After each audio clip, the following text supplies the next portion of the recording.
បន្ទាប់ពីខានធ្វើដំណើរឆ្លងកាត់នៅតំបន់អូសោមនេះអស់រយៈពេលជាច្រើនខែឥឡូវនេះបានត្រឡប់មកធ្វើដំណើរឆ្លងកាត់សារជាថ្មីម្ដងទៀតហើយស្ពានដែលពុកម៉ែបងប្អូនកំពុងតែឃើញនេះគឺជាស្ពានលេខ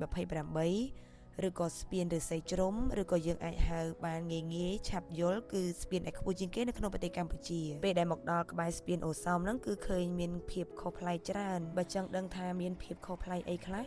ពុកម៉ែបងប្អូនទាំងអស់គ្នាកុំភ្លេចនៅទស្សនាវីដេអូរបស់ខ្ញុំរហូតដល់ចប់ផងហើយមុននឹងទៅមុខទៀតក៏ចង់ជម្រាបជូនពុកម៉ែបងប្អូនទាំងអស់គ្នាឲ្យបានដឹងថានេះគឺជាស្ពានដែលខ្ពស់ជាងគេនៅក្នុងប្រទេសកម្ពុជាដែលមានឈ្មោះថាស្ពានដែលចូលសន្តិភាពឫស្សីជ្រុំឬក៏យើងអាចហៅថាស្ពានលេខ28ដែលមានកម្ពស់រហូតដល់90ម៉ែត្រប្រវែង537ម៉ែត្រទទឹង10ម៉ែត្រហើយមានទីតាំងស្ថិតនៅក្នុងភូមិឆៃលុកឃុំអូសោមស្រុកវាលវែងខេត្តពោធិ៍សាត់ស្ពាននេះត្រូវបានកសាងឡើងដោយឆ្លងកាត់ស្ទឹងឫស្សីជ្រុំ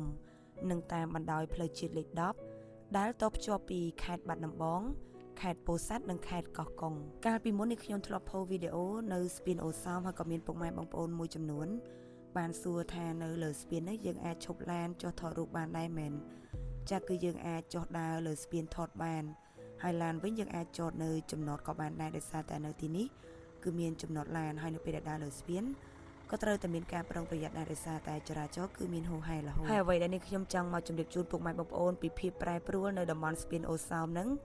គឺនៅកន្លែងចំណតឡាននឹងឯងដោយសារតែឥឡូវគឺមានចំណតឡានធំទូលាយល្អហើយមួយវិញទៀតនៅកន្លែងចំណតឡានហ្នឹងគឺមានលក់ជាមួយនឹងភេសជ្ជៈមានតូបលក់អីវ៉ាន់លក់អាហារសម្រន់ច្រើនមែនតើបើកាលពីមុន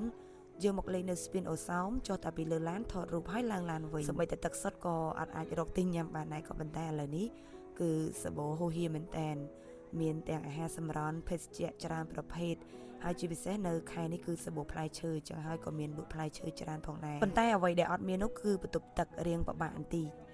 ហើយវីដេអូរបស់ខ្ញុំគឺមានតែប៉ុណ្្នឹងទេអរគុណពុកម៉ែបងប្អូនពីវីដេអូរបស់នេះខ្ញុំទៅក៏សូមសនំពរដល់ពុកម៉ែបងប្អូនទាំងអស់គ្នារាល់ពេលធ្វើដំណើរកម្សាន្តទៅតំបន់ណាក៏ដោយ